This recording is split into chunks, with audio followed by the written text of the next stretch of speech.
और मैं हूँ एस के पाल। आज मैं उपस्थित हूँ उन्नाव जनपद के कालूखेड़ा के नजदीक कंचनपुर में। कंचनपुर आपको बता दें जहाँ पर बालाजी का धाम है।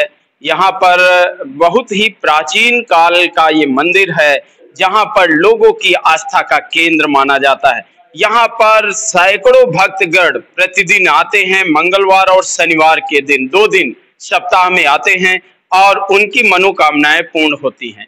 उसी के साथ में यहाँ के जो मेन पुजारी हैं, मुख्य पुजारी हैं भरत तिवारी जी।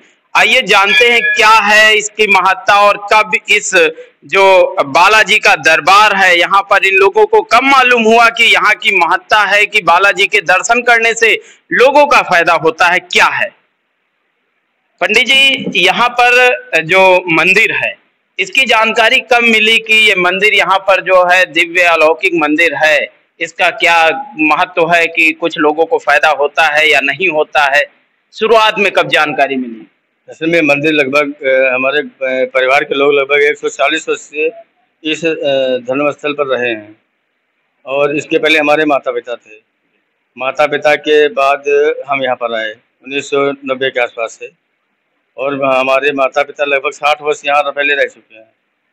और ये मंदिर में महत्व तब भी था, यहाँ पर तमाम लोगों की मनोकामनाएं पूर्ण होती थी। आज की स्थिति ये है कि ये मंदिर पूरा खंडहर में बदल गया था, खंडहर हो चुका था। बाद में हमने इस मंदिर का संपूर्ण निर्माण कराया। लोगों को लोग यहाँ आते थे और लोगों की मनोकामनाएं पूर्ण होती थी। ये असल में पूर्ण से ये तपस्थली है। यहाँ पर तमाम ऋषि मुनि पहले से तपस्या कर चुके हैं। ये बहुत पुराना मंदिर है। हम लोग बताते हैं बुजुर्ग लोग कि ये 300-400 वर्ष पुराना मंदिर है।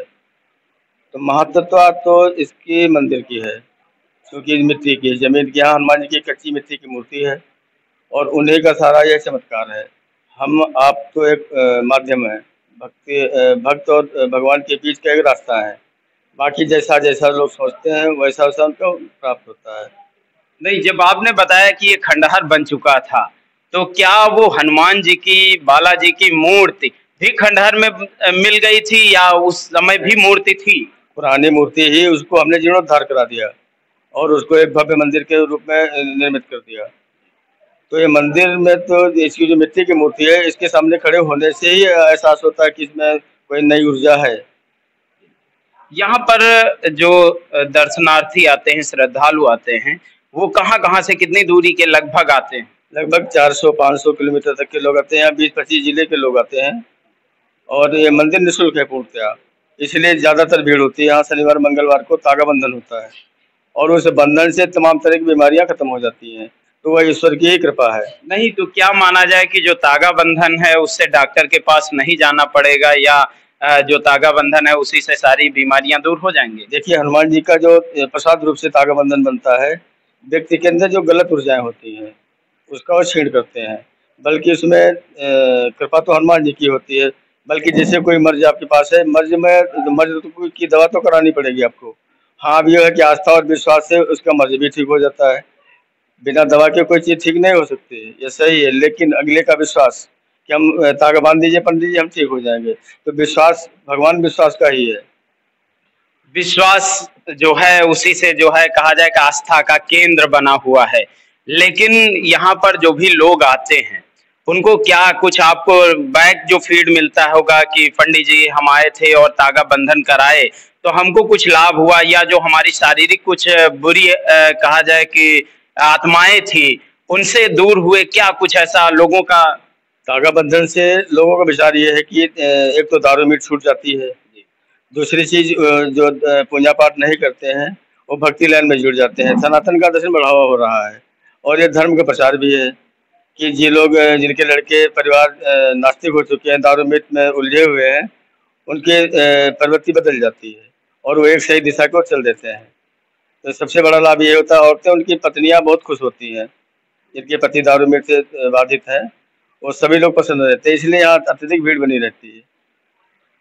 आपके मंदिर के ही प्रांगण में ही कहा जाए कि श्रीमद् भागवत कथा का आयोजन भी हो रहा है, क्या उसका मेन मूल मंत्र है, किस कारण से ये जो है हो रहा है? दरअसल भागवत कथा एक तो शांति के लिए होती है। जैसे भागवत यहाँ हो रही रामशाला बालाजी मंदिर में, तो जहाँ तक इसकी आवाज़ जा रही है तो पितृ आत्माएं जो भ्रमित आत्मा है, जिनको शांति नहीं प्रदान होती, इस भागवत कथा से उनको तृप्ति प्राप्त होती है। इसके बाद भंडारे का भी आयोजन है 22 मई को। तो इसके उपरांत जो जल का ग्रहण कराया जाता है उससे भी पितृ तृप्ति होती है। तो भागवत कथा का मूल कारण यह है कि भागवत डबल हो रही है, मूल पाठ भी हो रहा है और संगीतमय भी भागवत हो रही है। तो मूल पाठ से जहाँ तक इसकी आवाज़ जा रही है तो पितृ आत्माएं तृप्त होती हैं और गांव में एक शांति बनेगी, गांव की प्रवृत्ति भी बढ़ेगी, जो गांव के दुराचार वो भी समाप्त होंगे और लोगों का बढ़ना तय है। नहीं, जैसा कि श्रीमद् भागवत कथा जहाँ पर भी होती है तो उसमें ज्यादातर ये देखा जाता है कि जो बाहर शाम को संगीतमय भागवत कथा होती वही होती, लेकिन जो मूल पाठ आपने बताया इसका एक नया रूप देखने को यहाँ मिला है, क्या है? दरअसल मूल पाठ से संपूर्ण भागवत हो जाती है।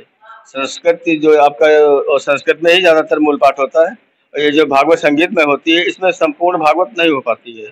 कारण ये है कि इतना समय नहीं होता, दरअसल में इसके लिए 1 माह समय चाहिए, इसलिए मूल पाठ करना अनिवार्य है। जो संगीत में भागवत है वो संपूर्ण रूप से पूर्ण पाठ नहीं दे पाती है, इसलिए चाहे जितना पाठ किया जाए भागवत पूर्ण नहीं हो सकती, इसलिए मूल पाठ अनिवार्य है।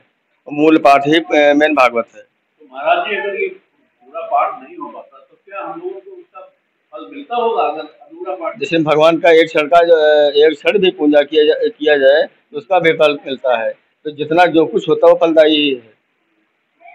और अभी चुनाव चल रहे हैं भाजपा और कांग्रेस के बीच में, आपका क्या राय है कि कौन पार्टी आ सकती है? देखिए, ये मंदिर है, हम मंदिर के पुजारी हैं, हमको धर्म से, राजनीति से कोई लेना देना नहीं है। हम धर्म का ही प्रचार करते हैं। राजनीति के विषय में हम टीका टिप्पणी नहीं कर सकते, वो तो जो जैसा बोएगा वैसा ही काटेगा। लेकिन राम को लाए हैं वही आएंगे या? देखिए, हमारा तो प्रयास यही है भाई, जो राम को लाए हैं वही जीत कर आए। नहीं, वैसे पूरा देश ही नहीं अपितु कहा जाए विश्व राममय है, भगवामय है। तो राममय है तो बालाजी या हनुमान जी उन्हीं के सेवक हैं, तो आप उनके सेवक हो गए, पुजारी हैं।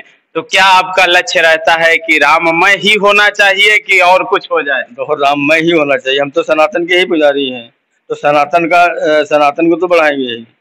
तो जो सनातन की रक्षा करेगा हम उसी के साथ हैं। सनातन की रक्षा के साथ में बहुत से बीच बीच में जो राजनैतिक टिप्पणियां आ जाती हैं, लोगों को धर्म को लेकर के विपरीत टिप्पणियां, किसी को कहीं रामायण को फाड़ देने की बातें आती, कहीं रामायण पे भी कई वैसे शब्द आते हैं। तो क्या लगता है कि लोग इससे कहां अपने समाज को ले जाने का कार्य कर रहे हैं? दरअसल में जो सनातन है, संपूर्ण भारत का जितना भी व्यक्ति वो सब सनातनी है। अब मानना न मानना उसका दायित्व है, बल्कि हम भारत देश में रहते हैं, हिंदुस्तान में, आर्यावर्त में रहते हैं।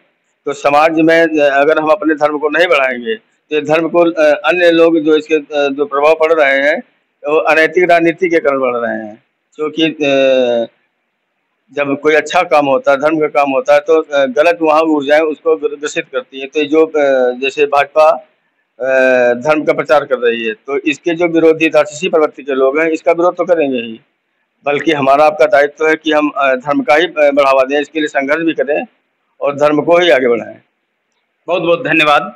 जैसा कि माननीय जो पंडित जी हैं, यहाँ के पुजारी हैं मुख्य, उन्होंने बताया कि धर्म को बढ़ावा देना हम सभी सनातनियों का मुख्य उद्देश्य होना चाहिए। हम सनातनियों को धर्म के लिए आगे बढ़ चढ़ करके हिस्सा लेना चाहिए। और यहाँ पर बालाजी के भी विषय में उन्होंने बताया कि लगभग 150 वर्ष पुराना मंदिर है, इससे भी अधिक भी उम्र आयु बताई उन्होंने कि यहाँ के, और यहाँ के मंदिर के विषय में बताया कि मंदिर जीर्ण छीर्ण हो गया था, लेकिन जो बालाजी की प्रतिमा थी वो जीर्ण छीर्ण नहीं हुई थी, उसी का दोबारा अनावरण कराया गया उन्हीं के द्वारा, पूज्य भरत तिवारी जी के द्वारा।